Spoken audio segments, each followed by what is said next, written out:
나이스 주시겠어요? 네.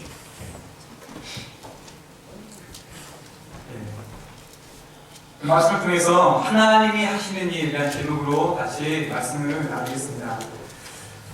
제가요 3살 된 딸이 하나 있는데 최근에 얘가 이제 펄쩍펄쩍 소리를 띠면서 이제 뭐라고 합니다. 제가 잘 들어보니까 어쩌한지 이러는 거예요. 잘 들어보니까 노래 가사입니다. 이런 것이에요. 너 이제 보니 예수님 모습 닮았구나.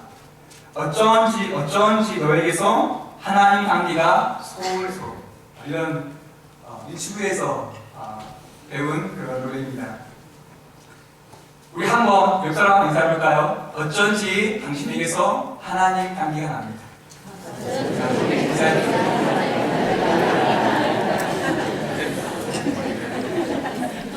안 그렇게 보여도 진실된 마음으로 한번 다시 한번 어쩐지 당신에게서 하나님 향기가 납니다. 인사해주세요.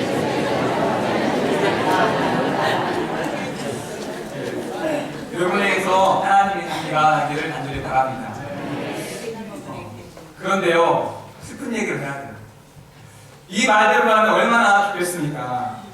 그런데 언제부턴가 예수 믿는 사람들이 하나님 향기가 안 나기 시작했습니다. 하나님 향기가 아니라 고약한 악취가 나기 시작했습니다. 세상 사람들이 우리를 그렇게 봅니다. 다 아시죠? 사회 생활하는데 가장 깊이 사는 게 누구인지 바로 예수 믿는 사람들입니다. 바로 저와 여러분이 세상에서 깊이 사는 예수 믿는 사람들이 가장 인색하다는 것입니다.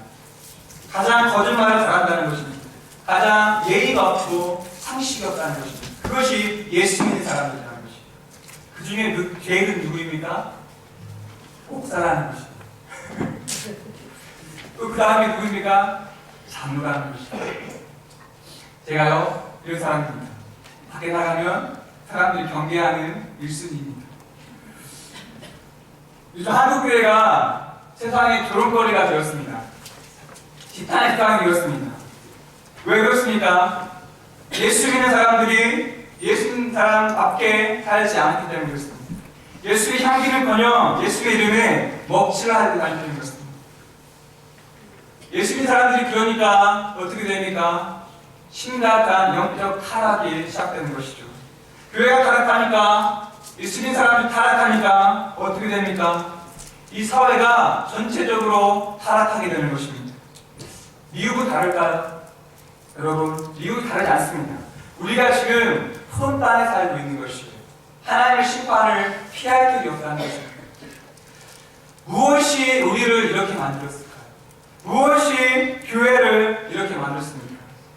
누가 예수 믿는 것을 하나의 종교로 만들어 버렸습니까? 우리라는 것이에요. 바로 나라는 것입니다. 내가 하나님 말씀을 하나님 말씀으로 듣지 않고 따르지 않았기 때문에 내가 이렇게 만든 것이에요. 여러분, 미국에서 가장 큰 교회가 어디인지 아시죠? 휴스턴에 있는 레이크우드 교회입니다. 여러분 잘 아는 조엘 오스틴 목사님 교회죠. 긍정의 신이라는 책을 썼죠. 이 목사님 보면은 항상 웃습니다. 스마일 목사입니다. 이 교회는 거대한 체육관을 이제 교회로 쓰는데 몇만 명이 들어가요.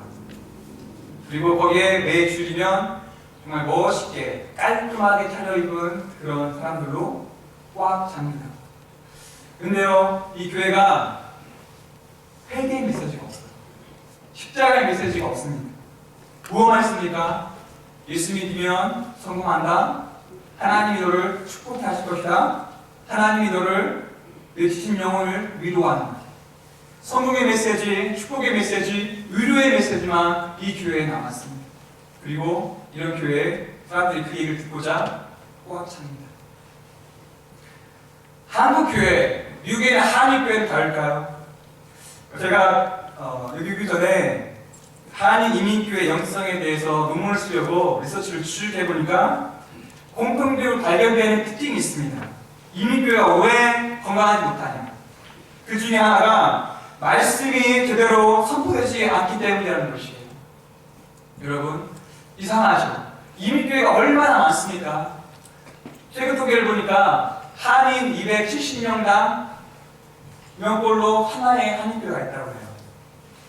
그러니까 한인 270명당 한 명의 목사가 있는 것입니다. 그리고 이 메릴랜드만 해도 151개의 한인교회가 있고 버지니아에는 199개, 그러니까 200개의 한인교회가 있습니다. 그리고 미국 전체를 보면은 4,200개가 넘는 한인교회가 있습니다. 그런데 말씀이 섞이지 않는다는 것입니다. 무슨 말씀이에요? 회개의 말씀이라는 것입니다. 이민교회에 회개의 말씀이 사라졌다는 것입니다. 왜 그렇습니까? 우리가 그것을 듣기 싫어한다는 것이에요. 일주일 힘들게 일하고 교회에 마음이 편안한 설교가 왔다는 것입니다. 마음을 힘들게 하는 설교, 부담 주는 설교, 무겁게 하는 설교, 우리 싫어한다는 것입니다. 그래서 목사님에게 그런 설교 하지 말고 그냥 의류한 설교 하라고 하는 것입니다. 그래서 목사님들이, 목회자들이 그런 설교를 한다는 것이에요. 제가 다를까요? 크게 다르지 않은 것 같습니다. 여러분, 제가 물어보면은 한 가지 다른 얘기가 이 시대가 마지막 때라고 다들 손님들이 그렇게 얘기를 합니다. 그렇게 느낀다고 얘기를 합니다. 여러분, 정말 여러분들이 이 시대가 마지막 때라고 느낀다면 여러분들은 회개하는 교회를 가야 합니다. 이 사랑의 교회가 여러분에게 회개하라고 그런 말씀이 섞이지 않는다면 여러분들은 빨리 이 사랑의 교회를 떠나야 합니다. 그리고 회개를 외치는 교회를 찾아가야 합니다. 그래야 여러분이 살고 여러분이 구원받고 여러분 가족이 마지막 때에 구원받습니다. 이스라엘 백성들이 왜 하나님의 심판을 받았습니까? 간단한 것이죠. 하나님의 선지자를 보내 그토록 회개를 외쳤는데도 그것을 하나님의 말씀으로 받지 않은 것입니다. 어떻게 됐습니까? 하나님의 선지자들의 불교를 듣지 않는 북이스라엘이 722년에 아시리아에서 망합니다. 남유다가 200년 후에 586년에 바벨론에서 완전히 초토화가 됩니다. 살아남은 자는 이제 비참하게 포로를 끌려가서 처참한 포로 생활이 시작되는 것이죠. 에스겔은 이러한 민족적인 비극 앞에서 바벨론 포로라는 절망적인 상황 앞에서 하나님께 부름받은 선지자였습니다. 에스겔에서 2장에 보니까 하나님께서 젊은 에스겔을 선지자로 부르시는 장면이 나옵니다. 너는 범죄한 백성에 가서 나의 말을 전하라고 합니다. 저들은 패역한 자들이니 저들의 얼굴이나 저들의 말을 두려워하지 말고 저들이 듣든지 안 듣든지 전하라고 말씀하십니다. 그리고 에스겔 데리고 이제 다니면서 환상 가운데 그 백성들이 하나님께 어떤 죄를 지었는지 장면을 다 선화처럼 보여줍니다. 그러면서 하나님께서 에스겔에게 계속해서 말씀하시는 것이 있습니다. 그것이 뭐냐면 그들이 가증한 일을 했다는 것입니다. 그들이 내 성소를 더럽혔다는 것입니다. 에스겔 5장 11절에 보니까 내가 모든 미운 물건과 모든 가증한 일로 내 성소를 더럽혔은즉 나도 너를 아끼지 아니하며 긍휼을 베풀지 아니하고 미약하게 하겠다 라고 말씀합니다. 그리고 그들이 하나님 떠나서 우상 숭배하는 모습들, 음행하는 모습들, 그리고 하나님의 말씀을 떠나 있는 그런 모습들을 쭉 보여줍니다. 그래서 10장에 가서 보니까 이제 하나님께서 천사들을 통해서 하나님의 영광이 이제 성전을 떠나는 것을 그 장면을 보여줍니다. 하나님의 영광이 성전을 떠나니까 그 후에 어떤 일이 벌어집니까? 11장부터 하나님의 심판이 부어지는 것입니다. 하나님 계속 말씀합니다. 너희가 망할 것이다. 너희가 포로가 될 것이다. 너희 모든 것이 짓밟힐 것이다. 누구도 그것을 나가지 못할 것이다. 내가 그 일을 너희 가운데 할 것이다. 그런데요, 그런 와중에, 이런 심각한 와중에 거짓 선지자들이 또 나와서 외치는 것이죠. 아니다. 그거 하나님 말씀 아니다. 우리 안 하지 않는다. 하나님은 그런 하나님 아니다. 거짓 선지자들이 나와서 말하고 있는 것입니다. 백성들을 미혹하고 있는 것이죠. 그래서 백성들이 회개할 수 있는 기회를 빼앗아가는 것입니다. 그리고 어떻게 됩니까? 바벨론이 쳐들어와서 그들을 처참하게 짓밟고 포로로 끌어가는 것이죠. 이제 그들이 이제 기나긴 70년 동안의 포로 생활이 시작됩니다. 오늘 본문은요, 저희가 읽은 본문은 이런 상황이 있는 이스라엘 백성에게 하나님께서 말씀하시는 장면입니다. 오늘 본문을 통해서 하나님은 어떤 하나님인지, 그리고 그런 상황에 하나님께서 어떠한 하겠다고 하는지 같이 말씀을 통해서 원합니다. 첫째, 하나님은 자신의 이름을 스스로 거룩하게 하시는 분이라는 것입니다. 20절에 보니까 내 거룩한 이름이 그들로 말미암아 더러워졌나니 있습니다. 22절에 더럽힌 나의 이름을 위함이라. 23절에 그들 가운데 더럽혀진 나의 이름. 하나님께서 끊임없이 계속 말씀합니다. 너희 때문에 나의 거룩한 이름이 더러워졌다. 너희가 내 거룩한 이름을 더럽혔다. 어떻게 더럽혔다는 것입니까? 하나님은 언제 하나님이 내 이름이 더럽혔다고 느끼십니까? 우리 한번 20절 같이 보겠습니다.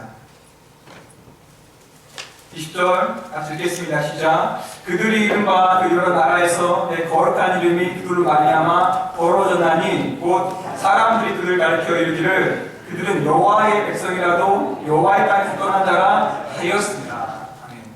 무슨 말입니까?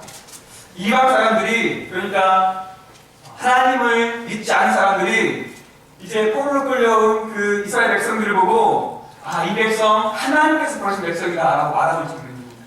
쟤네들 버림받았구나. 저게 뭐냐?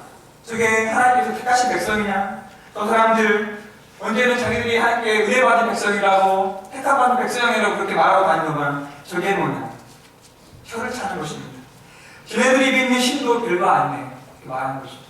자기 백성도 구원하지 못하는 그런 하나님이네 그렇게 말하는 것이죠.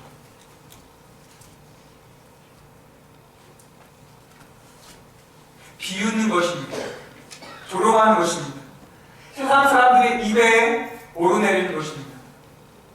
이것이 하나님 보시기에 하나님의 이름이 더럽혀진 것입니다. 하나님이 사랑하셔서 택하신 백성인데 믿지 않는 백성에게, 믿지 않는 이방인에게 비웃음거리가 되고 조롱거리가 되는 것입니다. 여러분, 하나님은 하나님의 계획이 있습니다. 그 계획대로 하나님께서 만들어 가시고 이루어 가신 것입니다. 그것이 하나님이 하시는 일입니다. 그들이 망해서 포로 생활을 하는 것은 하나님의 능력이 없어서가 아니라는 것이에요. 그것이 하나님이 하시는 일이라는 것입니다. 그런데 이방인들의 입을 통해서, 믿지 않는 자들의 입을 통해서 하나님의 이름이 조롱을 받는 것이에요. 우리가요, 예수 믿는 사람처럼 살지 않을 때, 신앙인들의 모습처럼 살지 않을 때, 교회다 모습을 보여주지 않을 때, 세상 사람들이 우리를 조롱하고 우리를 비우는 것입니다. 교회의 머리 되시는 그리스도가 조롱받는 것입니다. 우리를 택하신 하나님이 조롱받는 것이라는 것입니다. 우리의 말로, 우리의 불신앙의 행동으로, 하나님의 말씀을 떠난 우리의 삶으로 하나님을 조롱하는 것입니다. 그런데요, 여기까지 가면 하나님께서 가만두지 않겠다는 것이에요. 가만두지 않겠다는 것입니다. 스스로 자기 이름을 거룩하게 하겠다는 것입니다. 우리 23절 다 같이 한번 읽어보겠습니다. 23절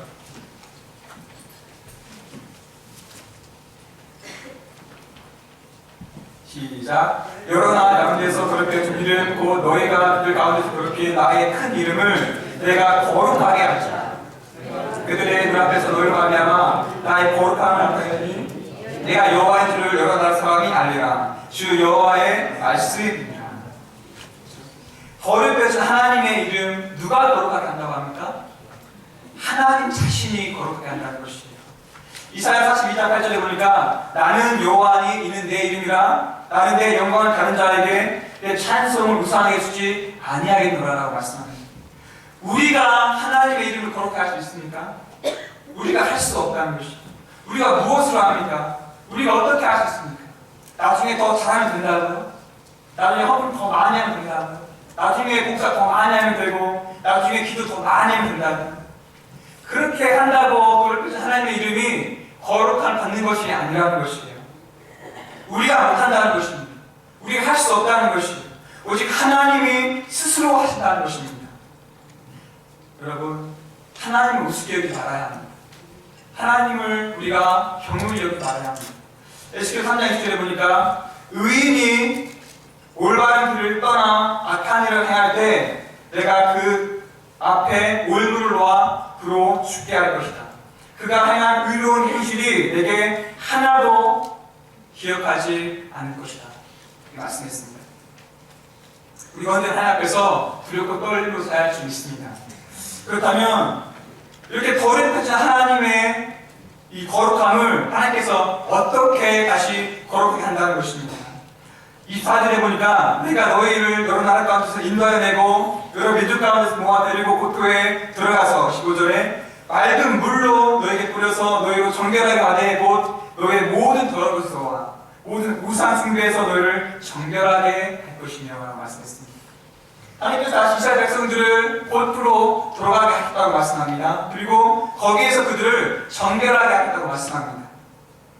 26절에 보니까 또 새 영을 너에게 두고 새 마음을 너에게 두되 너의 육신에서 굳은 마음을 제하고 부드러운 마음을 줄 것이며 27절 또 내 신을 너에게 두어 너희로 내 율례를 행하게 하리니 너희가 내 규례를 지켜 행하지 않겠습니다. 하나님께서 그들에게 새 영을 주겠다고 말씀하시고 새 마음을 주겠다고 말씀하십니다. 굳은 마음을 제하고 부드러운 마음을 주겠다고 말씀합니다. 그리고 다시 하나님의 말씀에 순종하는 백성들로 만들겠다고 말씀하시는 것입니다. 이 일을 누가 하겠다고 하는 것입니까? 하나님께서 하시겠다고 말씀하시는 것입니다. 이것이 거룩하신 하나님의 이름을 다시 거룩하게 만드는 하나님의 일이라는 것입니다. 이것을 누구를 위해서 합니까? 너희를 위해서 하는 것이 아니라 너희가 이뻐서가 아니라 너희가 내게 옳은 행동을 했기 때문에 하는 것이 아니라 내가 내 자신을 위해서 하겠다는 것입니다. 여러분, 우리가 무엇을 해서 하나님의 마음을 움직일 수 있다고 생각하면 안 됩니다. 하나님은 그런 분이 아니라는 것이에요. 하나님 자신의 영광을 위해서 일하신다는 것입니다. 하나님 자신의 거룩함을 위해서, 하나님 자신의 영광을 위해서 다시 교회를 세우겠다고 말씀하시는 것입니다. 다시 교회를 회복하겠다고 말씀하시는 것입니다. 이런 하나님의 경외함의 심령이 우리 마음 가운데 가득하기를 간절히 축원합니다. 둘째로요, 하나님은 자신의 뜻을 이루고자 역사를 이끌어 가신다는 것이에요. 그리고 모든 환경과 상황을 바꾸어 가신다는 것입니다. 하나님의 뜻을 이루고 있어요. 하나님께서 그들에게 너희가 다시 곧프로 돌아갈 것이라고 말씀합니다. 그리고 너희를 정결하게 하고 내 말씀을 따라 사는 내 백성으로 다시 만들겠다고 말씀하십니다. 여러분, 이것이 어떻게 가능합니까? 그들이 지금 포로 생활, 바벨론 포로 생활을 하고 있습니다. 그런데요, 하나님이 이 일을 하셨습니다. 잘 보세요. 이스라엘이 연지 패망해서 바벨론으로 끌려갈 때 그때 바벨론 왕이 느부갓네살 왕이었습니다. 그 당시 바벨론 나라는 정말 엄청난 그런 강력한 힘을 가진 제국이었습니다. 온 나라를 지배했습니다. 그리고 이 바벨론 나라는 이 식민지 나라를 무자비하게 다스리는 나라였습니다. 식민지 포로에게 자유를 주지 않았어요. 그런데 BC 538년에 이 무너지지 않을 것 같았던 막강한 제국이 이 바벨론이 신흥 세력에 의해서, 신흥 세력 페르시아에 의해서 이제 무너지게 돼요. 기적 같은 일이 발생하게 됩니다. 그리고 하나님을 두려워하는 페르시아 왕 고레스 왕이 세워지게 되는 것이죠.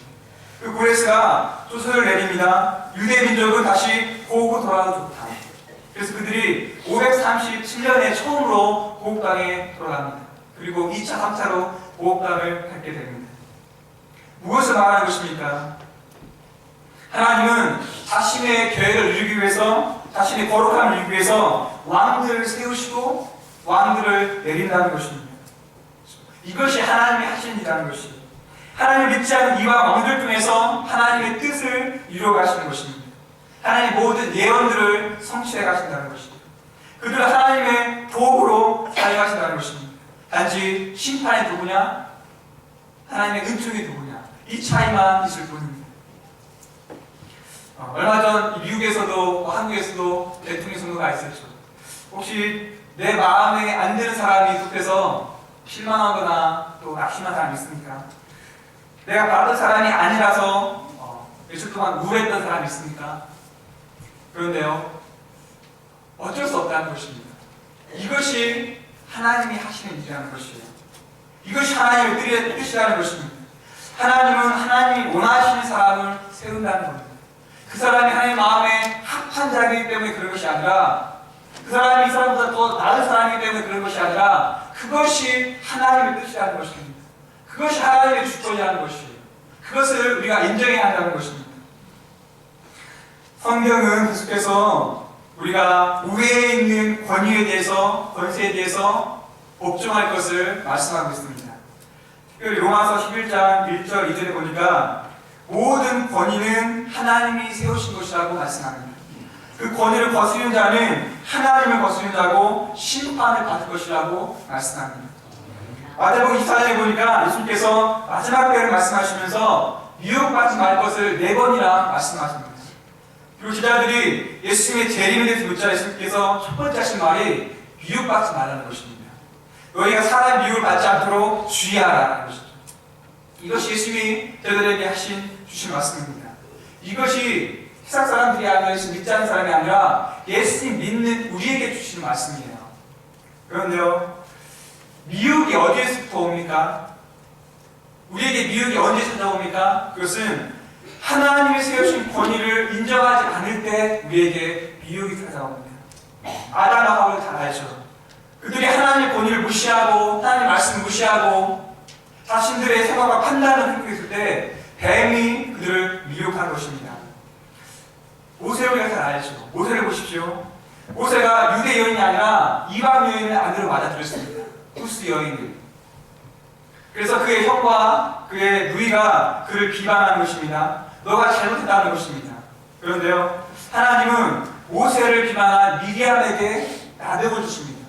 모세가 아니라 모세를 비방한 미리암에게 징계를 내리시는 것이에요. 미리암은 선지자였습니다. 아론은 제사장이었습니다. 무엇입니까? 이들이 영적인 사람이었다는 것이에요. 이들도 하나님이 세우신 자였다는 것입니다. 그러나 그들이 영적 권위와 질서를 무시할 때 하나님이 그것을 그들에게 가르쳐 주시는 것입니다. 모세는 하나님이 심판하는 것이지, 그래서 때가 되었다면 하나님께서 모세를 내리시는 것입니다. 그게 형 아론과 그의 누나가, 누이가 모세를 내리는 것이 아니에요. 하나님 그들의 행동을 하나님에 대한 도전으로 보는 것입니다. 사단이 계속해서 우리를 이렇게 미혹하는 거예요. 택해서를 넘어지게 합니다. 권위에, 우리가 하나님 세우신 권위에 복종에 대한 이유는 그 권위가 합당한 권위이기 때문에, 그리고 바른 권위이기 때문에, 잘못이 없는 권위이기 때문에 그런 것이 아니에요. 우리의 유익을 위해서 우리가 그렇게 해야 한다는 것입니다.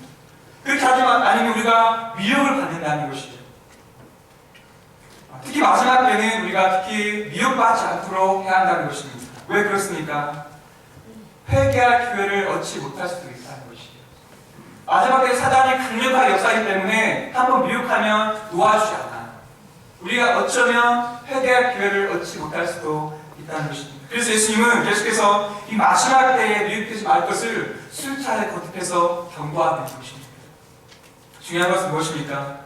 하나님 자신의 뜻을 이루기 위해서 사람을 세우십니다. 권위를 세우십니다. 여러분, 하나님이 세우신 그 권위에 도전하지 마십시오. 하나님 여러분을 대신해서 심판의 도구가 되지 마십시오. 여러분이 그 일을 하지 마십시오. 그것은 하나님을 거스르는 것이고 하나님께 도전하는 것입니다. 하나님 자신의 뜻을 위해서, 자신의 거룩함을 드러내기 위해서 상황과 환경을 바꾸시고 하나님의 말씀을 들려주실 때 그것을 여러분들이 들을 수 있는 영적인 민감함을 가지시기를 간절히 바랍니다. 세 번째로는요, 하나님은 마른 뼈를 살리신 하나님이라는 것입니다. 하나님께서는 마른 뼈를 다시 살리십니다. 70년 포로 생활, 그들이 얼마나 지치고 얼마나 불안하겠습니까? 깊은 절망감에 빠졌습니다. 에스겔 37장 11절에 읽지 않았지만 우리의 뼈들이 말랐고 우리의 소망이 없어졌나니 우리가 다 멸절되었다라고 합니다. 자신들의 모습을, 포로 생활 동안 자신들의 모습을 마른 뼈로 말아버린 것입니다. 아무 소망이 없습니다. 이런 절망적인 상황에서 하나님께서 에스겔을 데리고 환상을 보여주신 것이죠. 우리 잘 아는 마른 뼈가 일어나서 군대로 서는 환상을 보여주십니다. 하나님께서 에스겔을 데리고 골짜기로 가십니다. 그리고 골짜기 사면에 수없이 마른 뼈가 널려있는 그러한 광경을 보여주십니다. 그리고 에스겔이 묻습니다. 에스겔아, 내가 보기에 이 마른 뼈들이 살아날 수 있을 것 같으냐? 네가 보기에 이렇게 아무 소망 없고 가망 없고 희망 없는 마른 뼈들이 다시 살아날 수 있을 것 같으냐? 물어보는 것이에요. 에스겔이 대답합니다. 주 여호와여, 주께서 아시나이다. 주 여호와여, 주께서 아시나이다. 여러분 보십시오. 에스겔이 성급하게 하나님, 그게 말이 됩니까? 어떻게 마른 뼈가 다시 살아날 수 있습니까? 라고 말하지 않습니다. 그렇다고 해서 하나님이 능력의 하나님이시니까 분명히 그럴 거 아닙니까? 하나님이 그렇게 하셔야만 되는 거 아닙니까? 그렇게 말하지 않습니다. 믿음의 만용을 보이지 않아요. 대신에 그가 겸손하게 하나님의 주권을 인정해 드립니다. 하나님의 선택을 존중해 드립니다. 어떻게 말합니까? 주 여호와여, 주께서 아시나이다. 사랑하는 여러분, 우리가 마른 뼈가 됐을 때 우리가 겸손하게 주님의 주권을 인정해 드려야 합니다. 안 될 거라고 단정하지 말고 반드시 될 거라고 과신하지 말아야 합니다. 살리고 죽이는 것이 하나님 손에 있다는 것이죠. 그래서 그것이 우리의 희망이 내가 조금 더 믿음이 있다는 것이 아니라 내가 더 사람보다 의롭다는 것이 아니라 우리의 소망, 우리의 희망은 바로 하나님 자신이라는 것입니다. 살리고 죽으시는 그 하나님이 바로 우리의 소망이라는 것이에요. 그 하나님이 긍휼의 하나님이라는 것입니다. 마른 뼈가 살아날지 살아나지 않을지는 하나님만 아시는 것이고 그것은 하나님이 하신 일이라는 것이에요. 그런데 하나님께서 그 마른 뼈가 다시 살아나는 모습을 에스겔에게 보여줍니다. 하나님이 살리십니다. 그런데요 여러분, 마른 뼈도 살아나는데 결정적으로 무엇이 필요합니까? 생기입니다. 마른 뼈 위에 힘줄이 두르고 또 살이 입히고 가죽으로 덮여도 그것이 살아있지 못합니다. 그것이 죽어 있습니다. 외형은 있지만 죽어 있는 것입니다. 무엇이 필요합니까? 생기가 필요합니다. 그렇죠? 생기가 들어가니까 그것들이 일어서는 것입니다. 여러분, 예수 안에 생명이 있습니다. 할렐루야. 그래서 예수님은 죽었다가 하나님의 능력으로 구하는 것입니다. 그 안에 생명이 있기 때문에. 그래서 허물같이 죽은 우리가, 마른 뼈같이 된 우리가 예수의 생명이 들어오니까 살아나는 것입니다. 이것이 구원이고 이것이 회복이라는 것이죠. 생기가 없으면 살아있는 것 같으나 실상은 죽은 자라는 것입니다. 외형은 갖춰졌지만 규모는 있지만 실상은 죽은 것이라는 것입니다. 무엇이 그 죽은 것을 살리십니까? 무엇이 죽은 우리를 살리십니까? 하나님의 영이라는 것이에요. 성령이라는 것입니다. 성령이 우리 심령에 들어올 때 우리 죽은 심령을 살리고 성령이 우리 교회에 역사할 때 우리 교회가 살아난다는 것입니다. 만약 여러분 중에 내가 정말 지치고 고난 삶을 살아서 내가 마른 뼈 같다고 느끼시는 분 아니십니까? 그럴 때 성령의 은혜를 구해야 한다는 것입니다. 성령이 내 영을 충만케 하기를 사모해야 한다는 것입니다. 그래야 사는 것이에요. 우리가 죽어있길 원하는 자는 하나님이 아닙니다. 우리가 계속 죽어있는 상태로 있는 것은 하나님이 원하시는 것이 아니라 사단이 원하는 겁니다. 사단은 살림과 추만 결국 죽입니다. 그렇지만 하나님은 죽이는 것 같으나 다시 살린다는 것이에요. 그것이 하나님이 하신 일이라는 것입니다. 이것이 이스라엘 40년 광야 생활 동안, 이것이 이스라엘 바벨론 70년 포로생활 동안 하나님이 하신 일입니다. 죽이시고 다시 이렇게 세우시는 것입니다. 영원히 죽게 하는 것이 하나님의 마음이 아니고 하나님의 뜻이 아니라는 것입니다. 하나님 스스로 다시 거룩함을 이루시고 모든 상황과 환경을 바꾸셔서 하나님의 역사를 이루어가시고 마른 뼈를 살아나게 하시는 하나님이라는 것입니다. 이것이 하나님이 하시는 일입니다. 그런데요, 우리에게 몫이 있다는 것입니다. 우리에게 남겨진 몫이 있는데 그것이 무엇이냐? 구하는 것이라는 것입니다. 그렇게 되게 해달라고 하나님께 구하는 것입니다. 오늘 본문 37절에 보니까 주 여호와께서 말씀하셨느니라 그래도 이스라엘 족속같이 자기들에게 이루어주시기를 내게 구하여야 할지라 하셨습니다. 내게 구하여야 할지라. 여러분 구하고 있습니까? 여러분 삶의 문제를 가지고 하나님 앞에 나아가고 있습니까? 교회에 문제를 놓고 하나님께 기도하고 있습니까? 뭐 하나님 다 알아서 해주시겠지. 다른 사람 기도하니까 괜찮겠지. 하나님 좋으신 하나님이니까 알아서 잘 되겠지. 이렇게 생각하고 뒤로 물러나지 않습니까? 이제 이번 주 이제 수요일부터 사순절이 시작됩니다. 여러분 이 사순절에 여러분 무엇을 하시겠습니까? 무엇을 결단하고 하나님께 나오겠습니까? 어떻게 하나님 앞에 여러분을 드리겠습니까? 하나님을 구하는 것만이 사는 길입니다. 너희들이 구하면 하나님께서 어떻게 하겠다고 말씀하십니까? 37절에 보니까 내가 그들의 수요를 양떼같이 많으시다. 황폐한 성읍을 사람의 때로 채우겠다. 너희가 구할 때 내가 이 황폐한 성읍을 사람의 때로 채울 것이다. 하나님께서 약속을 주시는 것입니다. 여러분, 하나님 구하는 자에게 역사하십니다. 구하는 자에게 긍휼을 베푸십니다. 저와 여러분이 정말 하나님의 은혜를 구하길 바랍니다. 하나님께 나와서 회개를 하고 용서를 구하고 하나님께 은혜를 구하는 저와 여러분들이 원하고 하나님이 구하시는 심령을 우리 심령에 채워주시기를 간절히 축원합니다. 기도하겠습니다.